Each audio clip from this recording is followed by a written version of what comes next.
Hello, everybody. Welcome to the second of this week's live streamed with the Northampton Film Festival judges. We like to get to know our judges.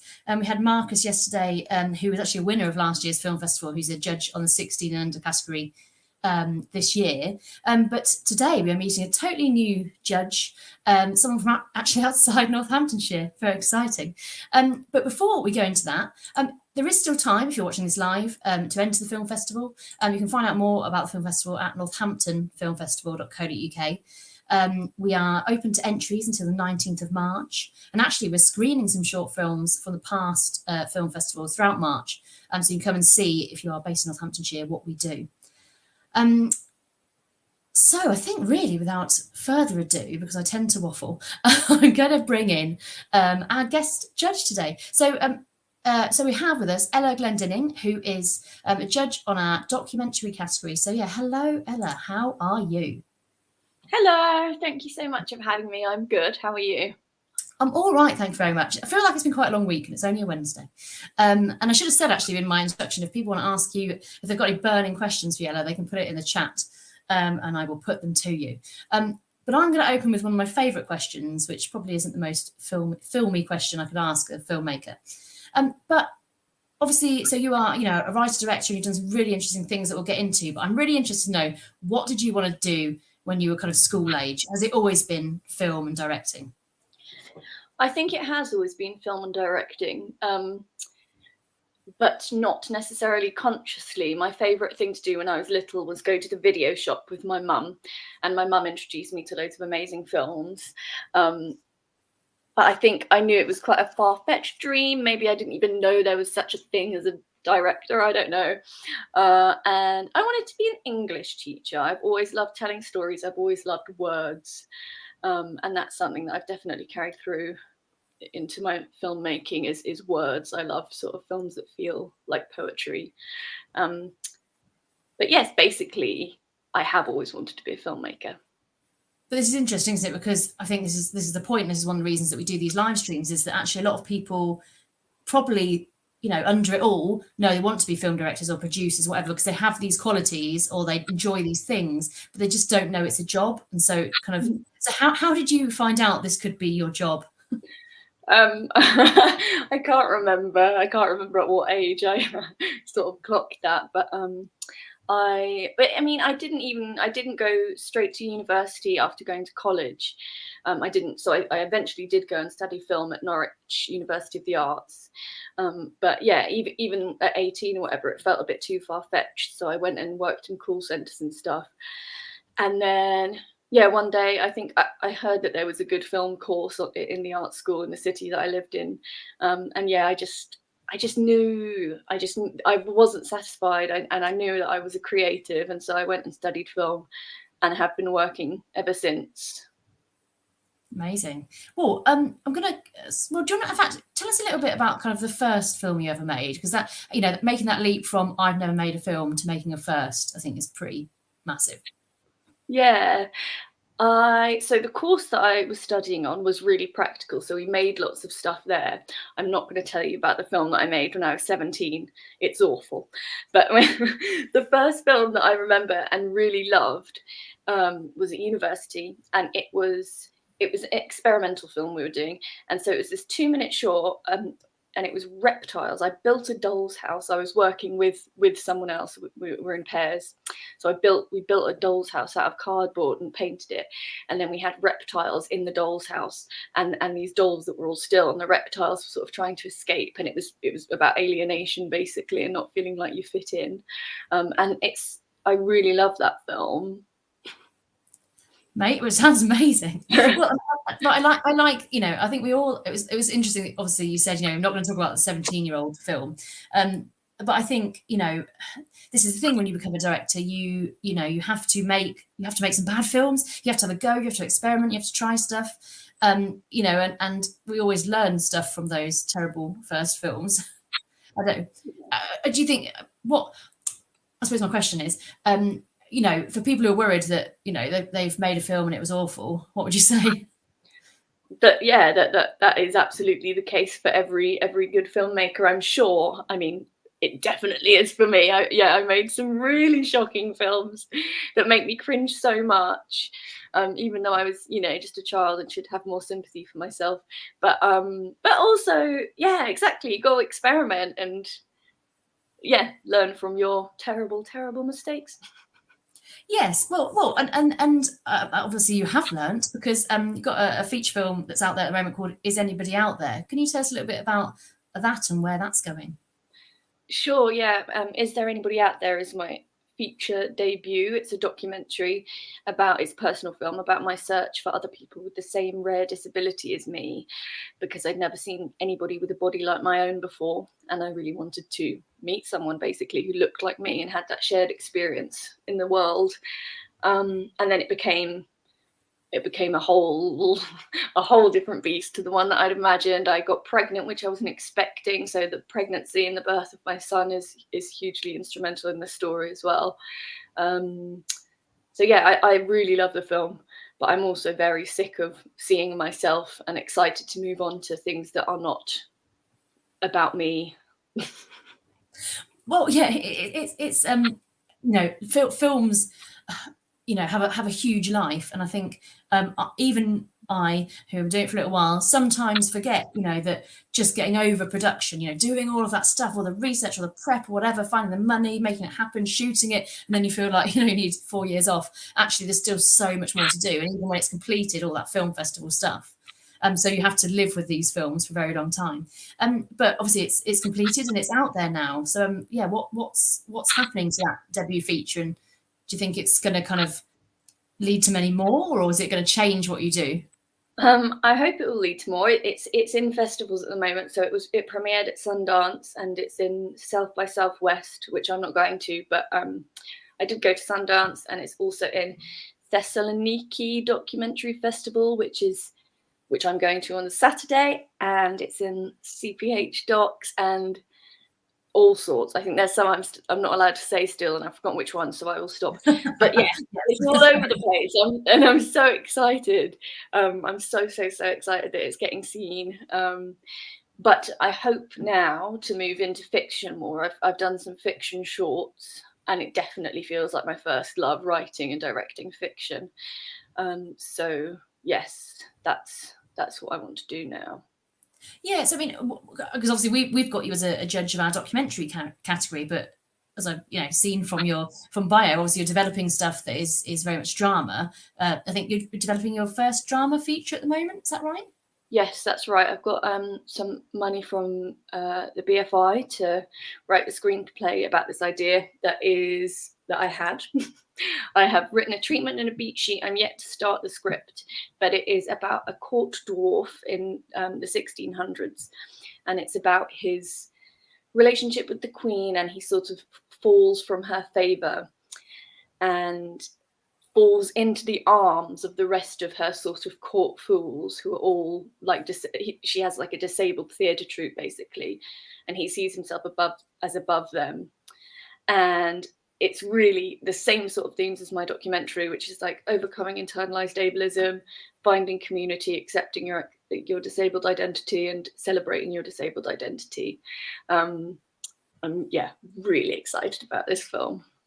Yeah, I mean, it sounds amazing. It sounds like it'll be a lot of fun to shoot as well if you're doing historical stuff. I mean, that I think is always a bit of a dream for a drama filmmaker, to go into some really interesting properties, do with all that costume stuff and all that jazz. But so why kind of starting, I suppose, in those documentaries? Why that over kind of drama? How did they come out first? I have done both. I mean, my first feature was the documentary, but I've made a few short docs and a few short fiction projects as well. I think the documentary felt like a real sort of burning issue, and it felt, I already had the story.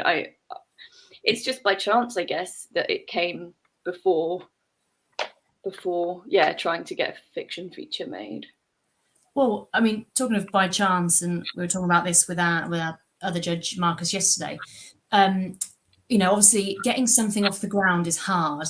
Doing all that development work, finding funders. Obviously, having your first film premiere at Sundance opens a lot of doors. But how have you found making luck, finding opportunities, battling against, you know, many probably closed doors, as everyone seems to find when they're starting out?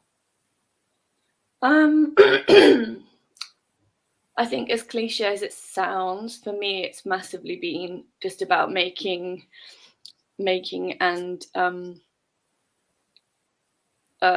making connections. I can't think of the word, but really fostering those connections. And yeah, I do think if you're talented and if you have a really good idea and you apply to whatever schemes or whatever to get your idea made into a film, then you're away basically, because you will meet people. And that's what happened for me, is that I did a random acts film when I had just left uni, and there I made some connections that led to more work, and that's what's happened for me. And now I have a film in Sundance. So I'm so passionate about believing in your work and ideas, and sort of sticking your neck out, but also being very savvy about the relationships that you build with people in the industry. Absolutely. So, I mean, obviously we've got you involved in Northampton Film Festival. I mean, you know, film festivals, I think, you know, are great for those kind of networking opportunities. I don't know how you've found, you know, going to film festivals, putting your films into film festivals, and what that has helped you achieve, and how useful maybe or not film festivals have been.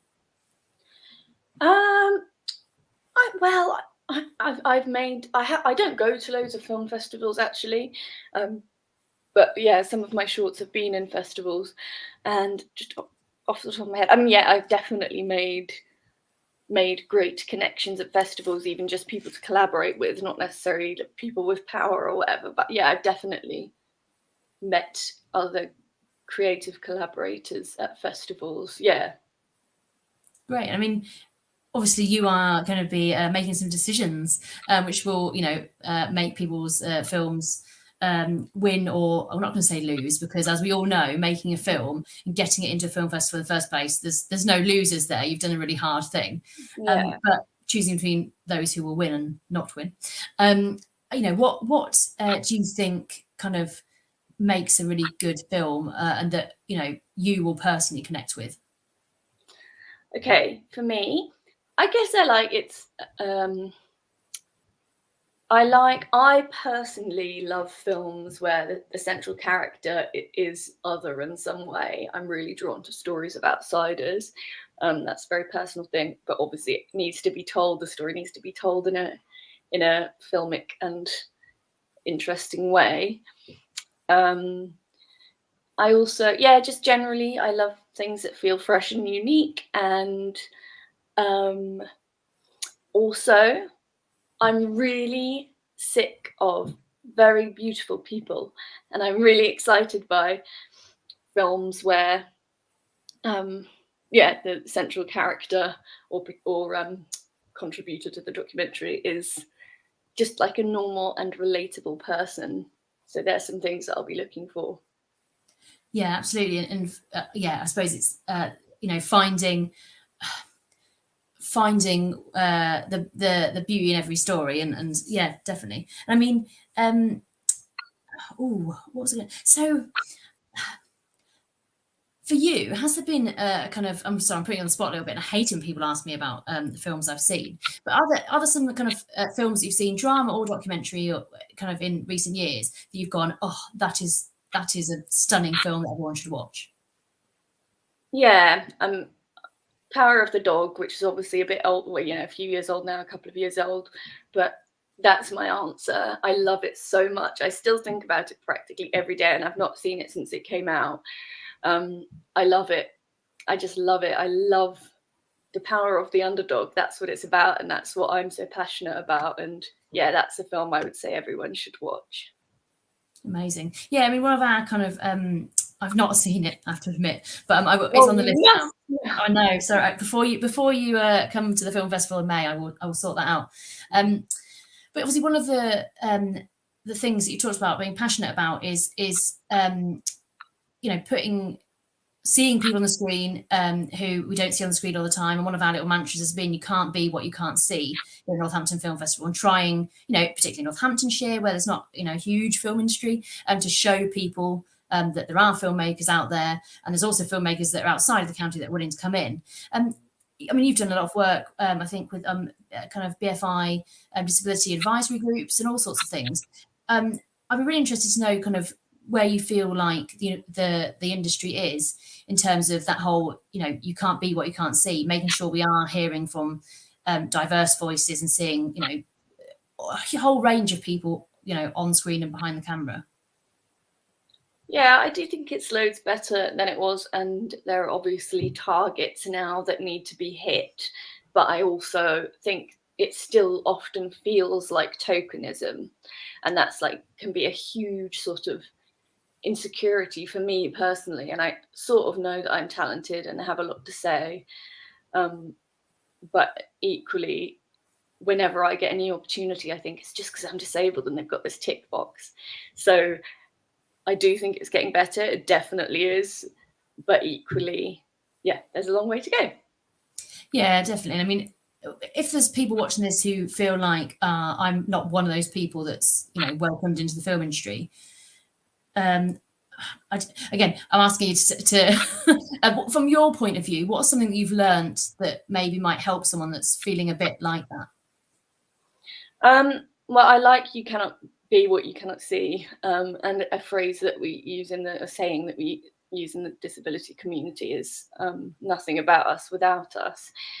And I think my being disabled and my passion about stories about disabled people is definitely a huge sort of strength. The authenticity that I can bring is priceless and cannot come from non-disabled filmmakers. So I would say, harness your difference or whatever you feel makes you unwelcome, and make work that's just really subversive, or come up with ideas that are really subversive, and sort of center your difference in a powerful way. Amazing. Yeah, totally. I'm gonna steal a bit of that. That's great. Amazing. But so, and just generally to anyone who's looking at kind of writing and directing, who, maybe has made kind of, a short film in the bedroom or with a few friends, what's kind of the biggest bit of advice you wish you'd been given when you made that film when you were 17 that you didn't think was that good?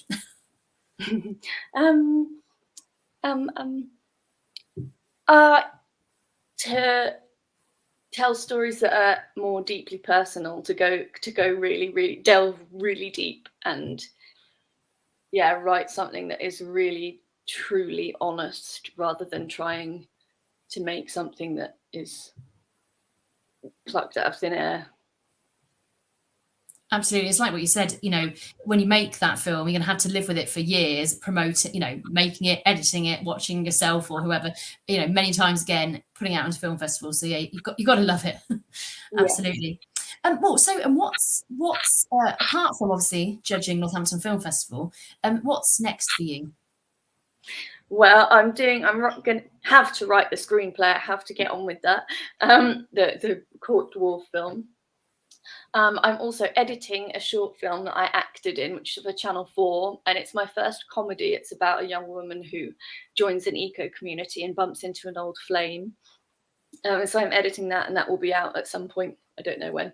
And going to lots of festivals with my documentary. So that's what's next. Amazing. And I just saw actually on your Instagram that you're speaking at the Women of the World Festival, which I think is an amazing kind of female-centric film festival. So that sounds exciting too. Yeah, I'm really excited about that as well. It's also very scary. I am very scared of public speaking, but I'm getting better. Yeah, I don't know. I think maybe you're probably a bit of a psycho if you absolutely love it. Yeah. So I think it's fine. And I think, yes, we keep, again, I think as a filmmaker, you kind of have to go out and do these things and talk about your work and stuff. And it gets easier the more you do it, doesn't it? Yes, it does. Fabulous. Well, actually, do you want to give us a little plug of any social media, YouTube channels, whatever? I'm really rubbish. I don't have a website or anything, but I do have an Instagram, and my handle, as they say, is Ella_B_G, and that's BEE. So Ella_B_G. Amazing. Thank you very much. Well, yes, thank you very much, Ella. I look forward to obviously sending you lots of our documentary entries very soon. So I'm going to do a really weird, awkward wave as you go. But yeah, thank you very much, Ella, for joining us. Like I've said, there is, if you're watching live, there is still time. If you're watching before the 19th of March, 2023, there is still time to put your documentary or your fictional piece, or if you're 16 under, anything, into Northampton Film Festival. So have a look at the website for details. And thank you very much for joining us. We're going to have more of these chats. Equally, really happy to take requests, the kind of people you'd like to hear from, kind of stuff you want to know, all of that kind of jazz. So yeah, thank you very much for tuning in.